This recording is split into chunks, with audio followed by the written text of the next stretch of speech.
সিরিয়ায় বাশার আল আসাদের নেতৃত্বাধীন সরকারকে হটিয়ে দেশটিতে ঐক্যের ডাক দিল বিদ্রোহী গোষ্ঠী হায়াত তাহরির আল শাম। গোষ্ঠীটির রাজনৈতিক বিভাগ দ্য অ্যাডমিনিস্ট্রেশন অব পলিটিক্যাল অ্যাফেয়ার্সের পক্ষ থেকে এক বিবৃতিতে এ তথ্য জানানো হয়।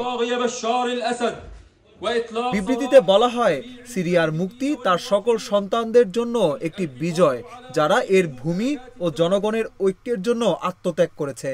বর্তমান পরিস্থিতিতে আমরা সামাজিক ঐক্যকে শক্তিশালী করতে এবং সিরিয়ার সমাজের জন্য ন্যায় বিচার ও মর্যাদার নীতিগুলোকে নিশ্চিত করতে প্রতিশ্রুতিবদ্ধ। এর আগে এক বিবৃতিতে এইচটিএস জানিয়েছে, আনুষ্ঠানিকভাবে ক্ষমতা হস্তান্তর না করা পর্যন্ত বাশার আল আসাদের নিয়োগ দেওয়া প্রধানমন্ত্রী মোহাম্মদ আল জালালির হাতেই থাকবে সিরিয়ার সরকারের ভার।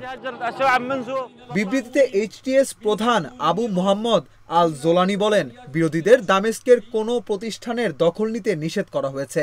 আনুষ্ঠানিকভাবে হস্তান্তর না করা পর্যন্ত সাবেক প্রধানমন্ত্রীর তত্ত্বাবধানে থাকবে এর ভার। উৎসবের সময় গুলি চালানোও নিষিদ্ধ। ব্রিটিশ সংবাদ মাধ্যম বিবিসির প্রতিবেদনে বলা হয়েছে, রাজধানী দামেস্ক দখলে নিয়েছে এইচটিএস। এর মধ্যেই পালিয়ে গেছেন বাশার আল আসাদ। এদিকে সিরিয়ার সেনাবাহিনীও জানিয়েছে, বিদ্রোহী যোদ্ধাদের আক্রমণের মুখে সিরিয়ায় বাশার আল আসাদের শাসনের অবসান হয়েছে।